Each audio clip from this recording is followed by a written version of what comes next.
Good morning dear students. मैं महासिंह नहरवाल, व्याख्याता जीव विज्ञान, एटीएस स्कूल बानसूर द्वारा संचालित जीव विज्ञान विषय की ऑनलाइन कक्षा में आप सभी का तहे दिल से हार्दिक स्वागत करता हूं। प्यारे विद्यार्थियों, पिछले वीडियो में हमने रोम और रोम की संरचना के बारे में पढ़ा है कि रोम को कौन कौन से भाग होते हैं और रोम का निर्माण किस भाग के द्वारा होता है। आज अपन नेक्स्ट वीडियो में त्वचीय ग्रंथियों के बारे में पढ़ेंगे। आप जानते हैं कि जो अध्यावरण तंत्र होता है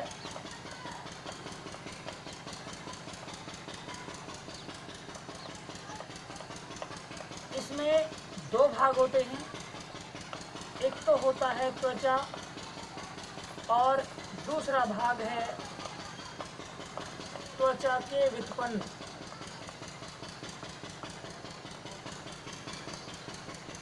यहाँ त्वचा के जो व्युत्पन्न होते हैं इनमें हमने दो चीज़ों का नाम लिया है। पहला त्वचीय रोम और दूसरा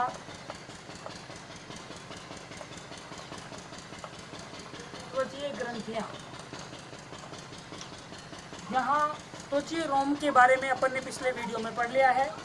आज हम पढ़ने वाले हैं त्वचा के व्युत्पन्नों में त्वचीय ग्रंथियों के बारे में। ये त्वचीय ग्रंथियां क्या होती हैं, कौन कौन सी होती हैं और उनके द्वारा क्या क्या कार्य किया जाता है, ये सब आज पढ़ने वाले हैं। आप पहले ये समझेंगे कि त्वचीय ग्रंथियां किसे कहते हैं। हमारे त्वचा के भाग अधिचर्म का सबसे भीतरी स्तर है अंकुरण स्तर या मैलपीगी स्तर। ये अंकुरण स्तर है नीचे की ओर चर्म के ऊपर स्थित होता है और यह अंकुरण स्तर चर्म के अंदर अंतर्वलित होकर नीचे की तरफ धंसकर एक वलय के रूप में कई ग्रंथियों का निर्माण करता है। वे सभी ग्रंथियां त्वचीय ग्रंथियां कहलाती हैं।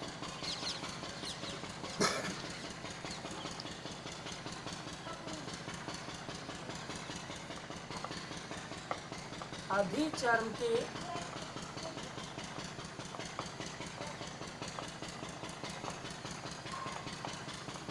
अंकुरण स्तर द्वारा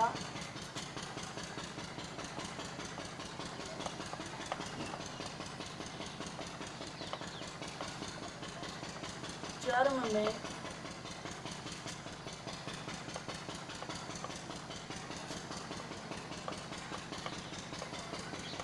अंतर्वलन से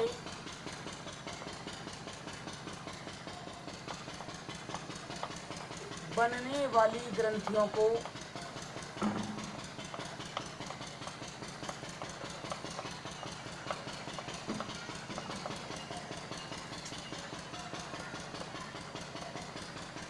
त्वचीय ग्रंथियां कहते हैं।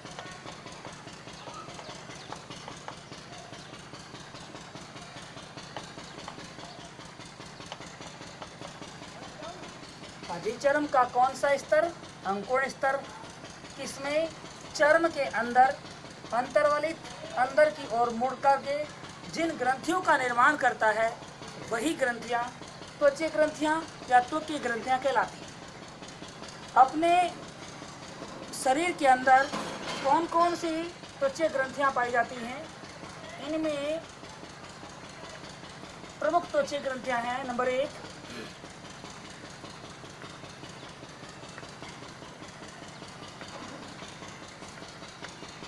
स्वेद ग्रंथियां।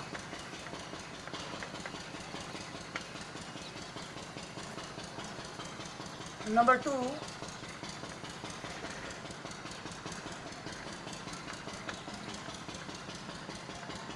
तैलीय या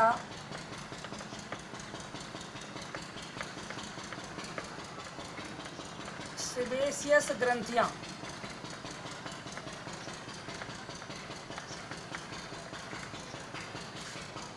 नंबर 3,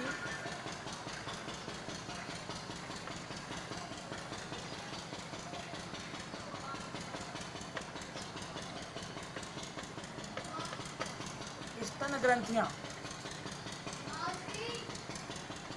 नंबर 4,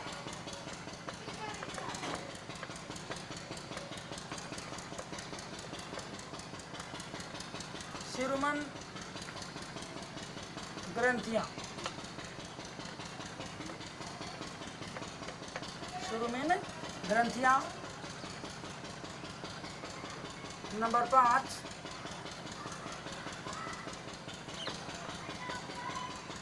वक्षण या मूलाधार ग्रंथियां।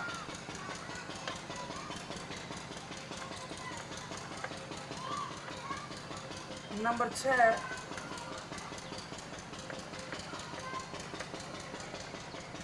जैस ग्रंथियां। नंबर 7, मीबोमियन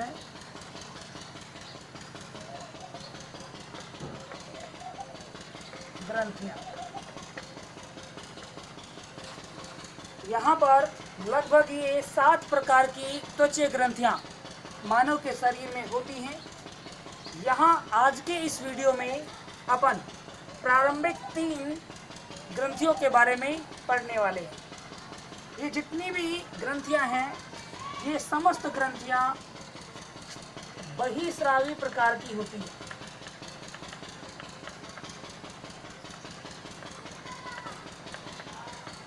बहिस्रावी प्रकार की ग्रंथियां होती हैं।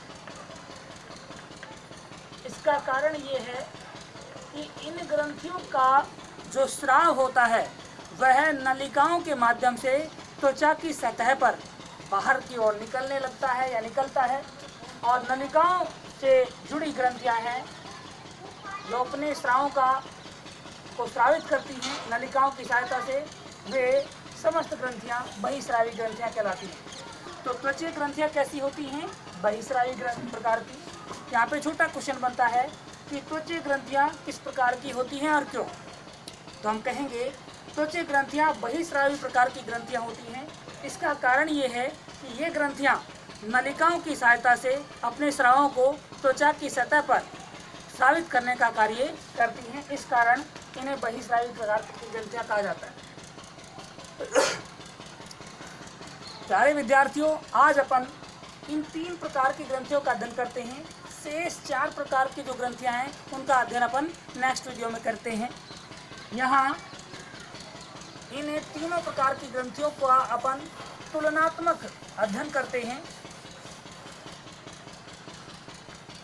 यहाँ पे मैं लिख लेता हूँ श्वेत ग्रंथियाँ। दूसरी प्रकार की ग्रंथियाँ यहाँ लिख लेते हैं जिन्हें अपन तेलीय या सेबेशियस ग्रंथियाँ कहते हैं।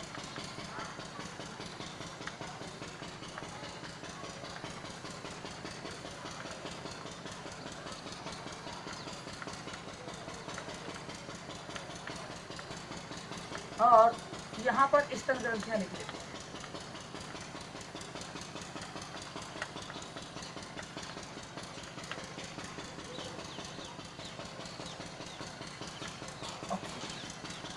अब इन प्रत्येक तीनों ग्रंथियों के बारे में एक एक करके समझने वाले हैं। पहली जो ग्रंथि है श्वेत ग्रंथियाँ। इन ग्रंथियों की खास बात यह है कि इन ग्रंथियों में जो कोशिकाएं स्थित होती हैं उनमें स्राव के भर जाने पर इन ग्रंथियों की झिल्ली से इन ग्रंथियों में पाई जाने वाली कोशिकाओं की झिल्लियों से जो स्राव है वो धीरे धीरे रिस रिस करके बाहर की ओर आने लगता है। इस कारण इस प्रकार की ग्रंथियां हैं उन्हें एक विशेष प्रकार का नाम दिया जाता है और वो नाम है एक्राइन या मीरोक्राइन।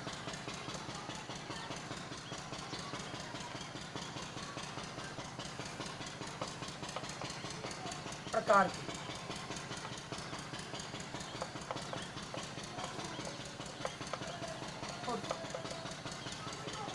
श्वेत ग्रंथियां एक्राइन या मीरोक्राइन प्रकार की होती हैं।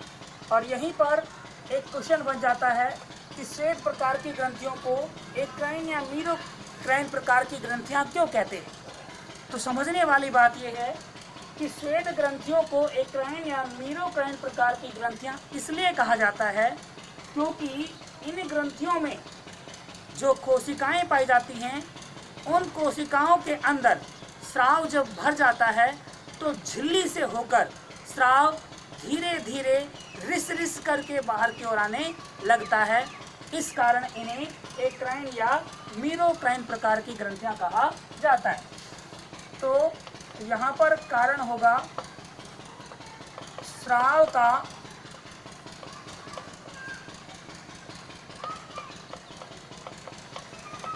कोशिका झिल्ली से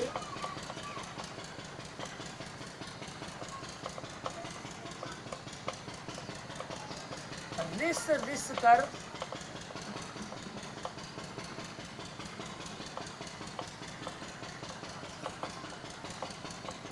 बाहर की ओर आना। इन ग्रंथियों में उपस्थित कोशिकाओं की झिल्लियों से पाया जाने वाला बनने वाला जो स्राव है वह कोशिका झिल्ली से थोड़ा थोड़ा करके रिस रिस करके बाहर की ओर आने लगता है, जिसके कारण श्वेत ग्रंथियों को एक्राइन या मीरोक्राइन प्रकार की ग्रंथि कहते हैं। दूसरी बात है इनकी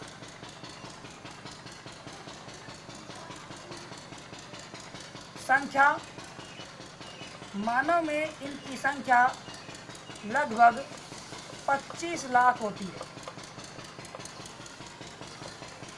दूसरी बात, इन ग्रंथियों का जो स्राव है वह एक विशेष नाम से जाना जाता है जिसे हम पसीना कहते हैं।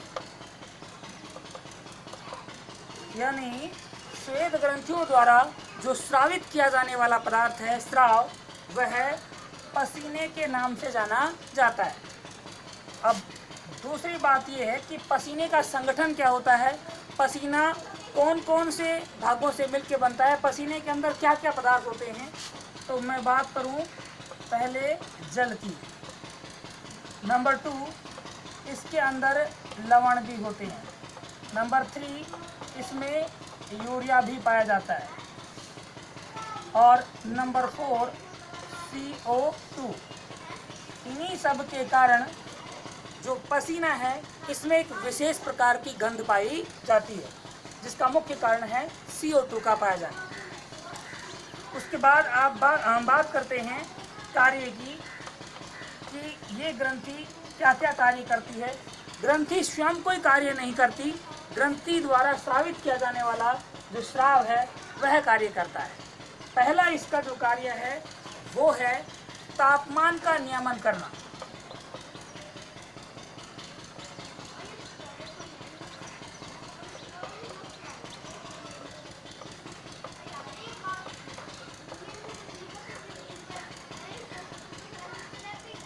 इस ग्रंथि द्वारा स्रावित जो स्राव है पसीना, यह त्वचा की सतह पर बाहर आकर उस भाग को नमी प्रदान करता है, ठंडक महसूस करता है, जिससे शरीर का तापमान कम हो जाता है। साथ ही यह अनावश्यक या फिर हानिकारक लवणों का उत्सर्जन करता है।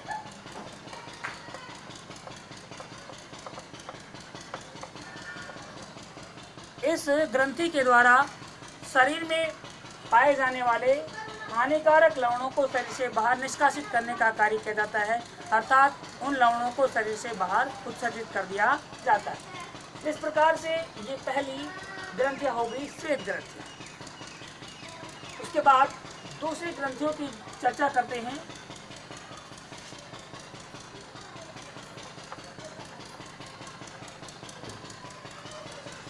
तेलीय ग्रंथियां या सेबेशियस ग्रंथियां।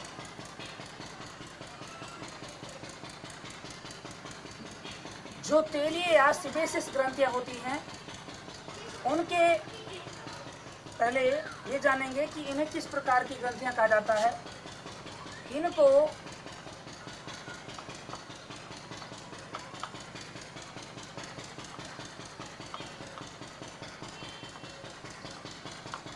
होलोक्राइन प्रकार की ग्रंथि कहा जाता है।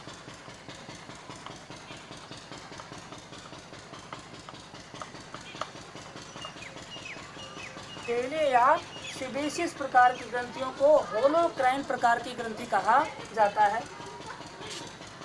यहाँ पे ये काफ़ी महत्वपूर्ण बिंदु था कि किस प्रकार की ग्रंथि कहते हैं।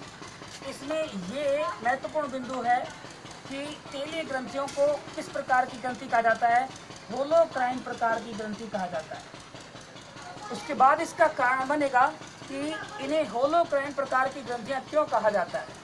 उसका कारण हम समझेंगे कि इन ग्रंथियों की कोशिकाओं में जब इनके द्वारा स्रावित किया जाने वाला स्राव जब भर जाता है तो जो कोशिका है वो झिल्ली सहित टूटकर बाहर की ओर स्रावित होने लग जाती है। यानी झिल्ली और संपूर्ण कोशिका वह टूट करके बाहर की ओर स्रावित होने लग जाती है। होल संपूर्ण इस कोशिका की झिल्ली स्राव के भर जाने पर कोशिका सहित टूट करके बाहर की ओर स्रावित होने लग जाती है।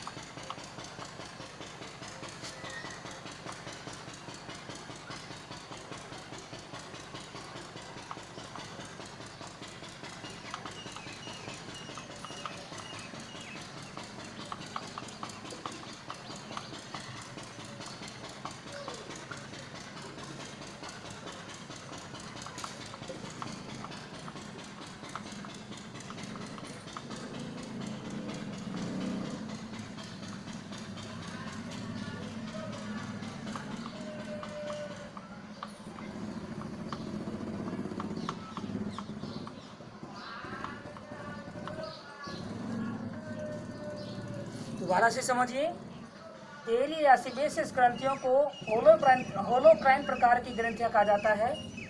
इसका कारण है कि इन ग्रंथियों की कोशिकाओं में स्राव के भर जाने पर जो स्राव है वह कोशिका झिल्ली के टूट जाने से टूट कर संपूर्ण कोशिका सहित ही बाहर की ओर आने लग जाता है। इस कारण इन्हें होलोक्राइन प्रकार की ग्रंथियां कहा जाता है। उसके बाद इसका अगला बिंदु है, इनका जो स्राव है वो किस नाम से जाना जाता है। बहुत अच्छा क्वेश्चन है। Sebum, sebaceous sebum. सेबेशियस अथवा तेलीय ग्रंथियों द्वारा किया जाने वाला स्राव सीबम के नाम से जाना जाता है। उसके बाद बात करते हैं कार्य की। इन ग्रंथियों के द्वारा स्रावित होने वाला जो सीबम है ये त्वचा की सतह पर आकर त्वचा को चिकना बनाने का कार्य करता है। त्वचा को चिकना बनाए रखना।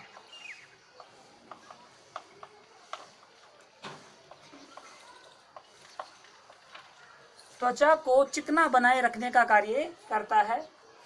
नंबर 2, विटामिन डी का संश्लेषण करना। यह विटामिन डी का संश्लेषण करने का कार्य भी करता है। इस प्रकार ये 2 कार्य हो गए। इनकी उपस्थिति देखें तो ये रोम पुटक और रोम कांड के बीच में स्थित होती हैं। उसके बाद आते हैं हम नेक्स्ट तीसरी प्रकार की ग्रंथियों के बारे में। जो स्तन ग्रंथियां हैं इन्हें जाना जाता है एपोक्राइन प्रकार की ग्रंथियों।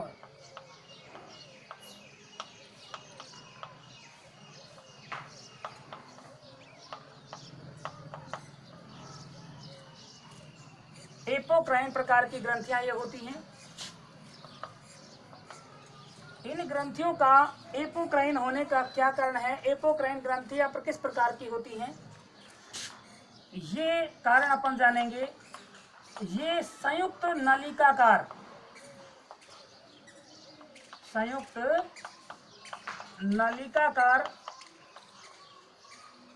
या संयुक्त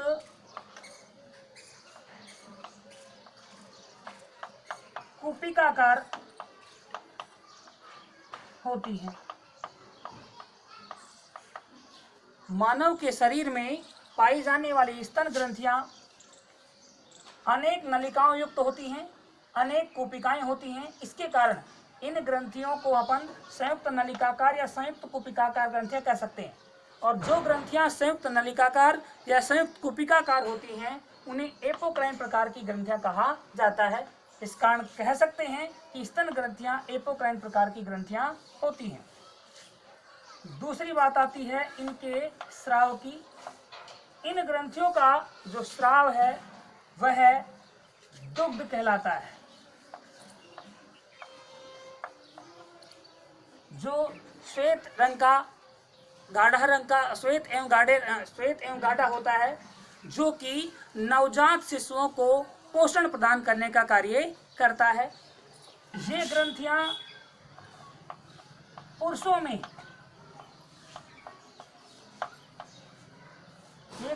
पुरुषों में अल्प विकसित होती हैं,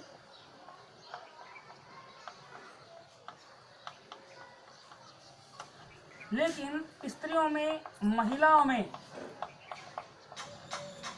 वयस्क होने पर विकसित अवस्था में पाई जाती है। महिलाओं में ये ग्रंथियां वयस्क अवस्था तक विकसित हो जाती हैं। इसमें कारण है इन ग्रंथियों की वृद्धि का, वो है हार्मोन। इन ग्रंथियों की वृद्धि का नियंत्रण हार्मोनों द्वारा किया जाता है, वो हैं एस्ट्रोजन और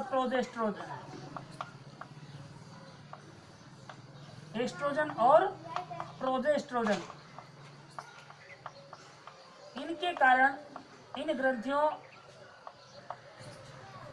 की वृद्धि नियंत्रित होती है। तीसरी बात, इन ग्रंथियों में दुग्ध का जो स्रवण है वह एक हार्मोन है जिसको अपन ऑक्सीटोसिन हार्मोन कहते हैं। दुग्ध का नियंत्रण है वो ऑक्सीटोसिन हार्मोन द्वारा किया जाता है। मैं इधर लिख देता हूं,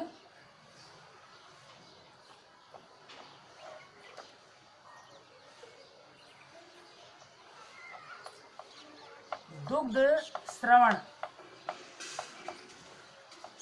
का नियंत्रण ऑक्सीटोसिन हार्मोन द्वारा किया जाता है। तो प्यारे विद्यार्थियों, आज हमने 3 त्वचीय ग्रंथियों के बारे में पढ़ा कि कौन कौन सी हैं, उन्हें किस किस अन्य नाम से जाना जाता है और वो नाम उन्हें किस लिए दिया जाता है, उनका स्राव क्या कहलाता है और ये स्राव क्या क्या कार्य करते हैं। शेष त्वचीय ग्रंथियों के बारे में नेक्स्ट वीडियो में पढ़ेंगे। उम्मीद करता हूँ आप सभी को आज का टॉपिक अच्छे से समझ में आएगा। Thank you.